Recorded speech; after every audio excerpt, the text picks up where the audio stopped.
Assolutamente. Ecco una versione ampliata del testo, mantenendo lo stesso tono colloquiale, lo stile amichevole e la struttura originale, ma arricchendola con aneddoti, riflessioni più approfondite e un'ulteriore apertura al dialogo con il pubblico. Ciao a tutti e benvenuti, anzi, bentornati, sul mio canale. Ragazzi, non sapete quanto mi faccia piacere rivedervi qui, pronti a sorseggiare virtualmente un tè insieme e ad affrontare una di quelle chiacchierate che sembrano uscite direttamente dal salotto di casa. Oggi, come avrete intuito da quel titolo un po', come dire, scomodo, parliamo di un argomento che, onestamente, mi perseguita più di un'ombra in una giornata di sole. Perché non mi sono ancora sposata? Sì, lo so, è la domanda. Quella che ti arriva come un fulmine a ciel sereno durante le cene di famiglia, quella che le amiche ti sussurrano all'orecchio con un sorriso tra il preoccupato e il curioso, quella che, a volte, ti fa sentire come se fossi l'unico pesce fuor d'acqua in un oceano di coppie felici e contente.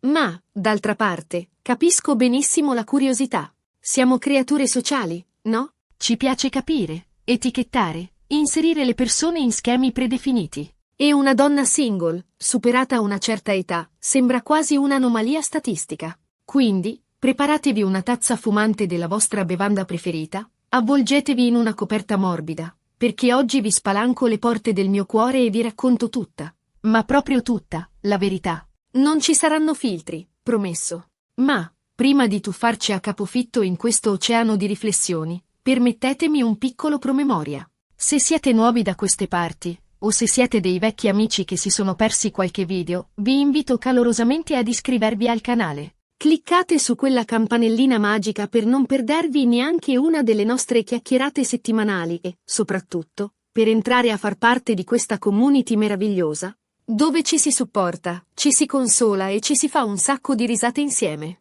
E ora, bando alle ciance e apriamo il vaso di Pandora della mia vita sentimentale. Allora, partiamo da un presupposto che per me è fondamentale, un vero e proprio pilastro del mio modo di vedere il mondo. Il matrimonio, per me, non è un traguardo obbligatorio. Una di quelle tappe che devi assolutamente raggiungere per sentirti completo o realizzato. Non è un must della vita, come avere una casa di proprietà, un lavoro stabile e un cane di razza. Non fraintendetemi, non sto dicendo che il matrimonio sia una cosa negativa, anzi, conosco coppie felicissime, che si amano alla follia e che hanno costruito una vita insieme meravigliosa. Ma, semplicemente, non lo considero l'unico modo per raggiungere la felicità.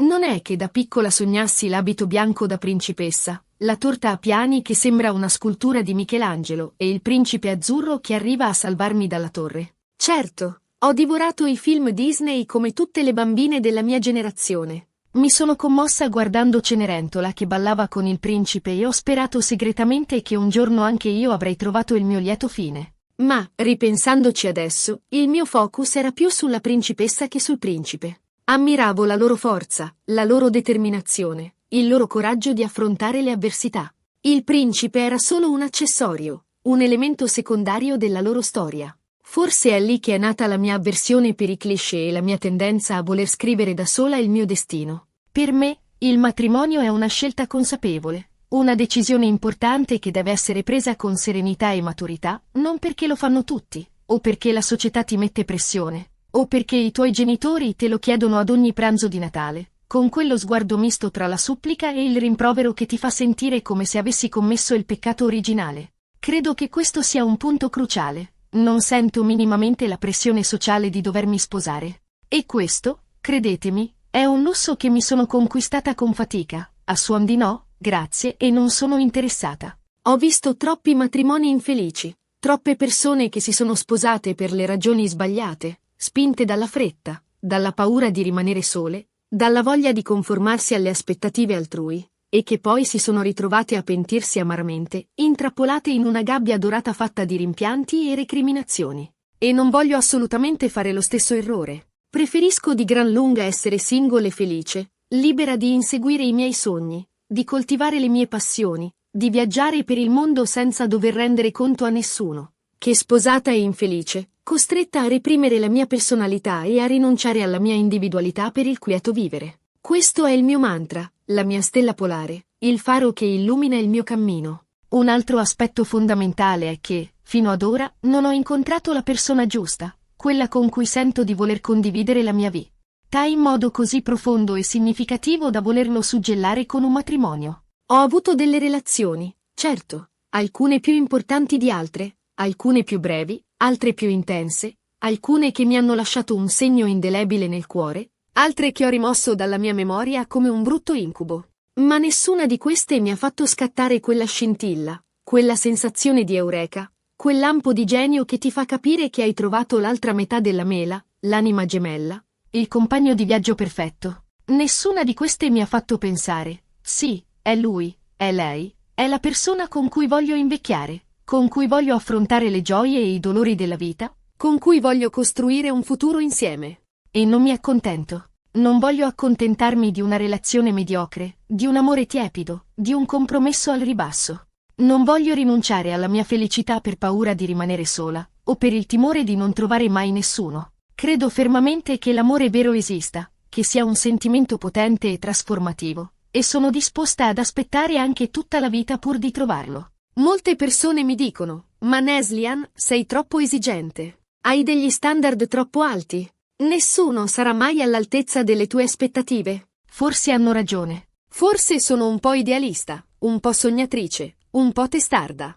Ma penso che in amore, come in tutte le cose importanti della vita, sia giusto avere delle aspettative. Non parlo di aspettative irrealistiche, tipo un principe azzurro che arriva su un cavallo bianco, con tanto di corona e mantello di ermellino. Parlo di aspettative sane, di desiderare una persona che ti ami per quello che sei, con i tuoi pregi e i tuoi difetti, con le tue luci e le tue ombre. Una persona che ti rispetti, che ti sostenga, che ti incoraggi a realizzare i tuoi sogni, che ti faccia sentire al sicuro e protetta. Una persona che ti faccia ridere, che ti faccia piangere, che ti faccia emozionare, che ti faccia sentire viva. Una persona che ti stimoli intellettualmente, che ti apra la mente, che ti faccia scoprire nuovi orizzonti, che ti faccia crescere come persona. Una persona che condivida i tuoi valori e i tuoi obiettivi, che abbia la tua stessa visione del mondo, che voglia costruire un futuro insieme a te. Non mi sembra chiedere troppo, no? Poi c'è anche la questione della mia indipendenza. Sono una persona molto indipendente, fin troppo, a volte. Amo la mia libertà, la mia autonomia, la mia capacità di prendere decisioni da sola, senza dover chiedere il permesso a nessuno. Ho costruito una vita che mi piace, che mi rappresenta, che mi fa sentire realizzata. Ho i miei amici, che sono la mia famiglia allargata, i miei hobby, che sono la mia valvola di sfogo, il mio lavoro, che mi appassiona e mi dà un senso di scopo. E non voglio rinunciare a tutto questo per un matrimonio che mi toglierebbe la mia libertà, che mi costringerebbe a rinunciare ai miei sogni, che mi soffocherebbe con le sue regole e le sue convenzioni. Voglio un partner che rispetti la mia indipendenza, che mi dia spazio per coltivare i miei interessi, che non mi soffochi con la sua gelosia o il suo controllo. Un partner con cui crescere insieme, non un partner che mi impedisca di crescere. Un partner che mi spinga a superare i miei limiti, non un partner che mi trascini verso il basso. E forse, ammettiamolo a bassa voce, c'è anche un po' di paura.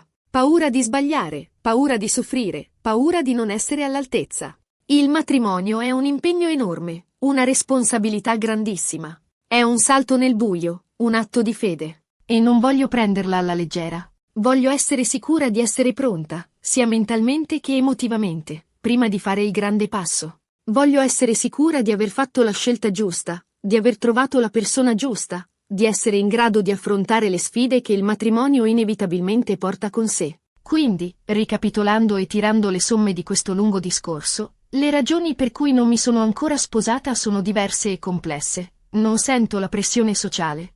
Non ho incontrato la persona giusta, sono molto indipendente e ho un po' di paura. Ma questo non significa che io sia contraria al matrimonio, o che non creda nell'amore. Anzi, credo fermamente che il matrimonio possa essere una cosa meravigliosa, un'esperienza bellissima, un'avventura indimenticabile, se vissuta con la persona giusta e per le ragioni giuste. Semplicemente, per me, non è ancora arrivato il momento. E forse non arriverà mai. E va bene così. E sapete una cosa? Sono felice così. Sono contenta della mia vita, delle mie scelte, del mio percorso. Non mi sento incompleta perché non sono sposata. Non mi sento meno realizzata delle mie amiche che si sono sposate e hanno avuto dei figli. Anzi, mi sento realizzata, appagata, piena di vita. E questo è quello che conta davvero.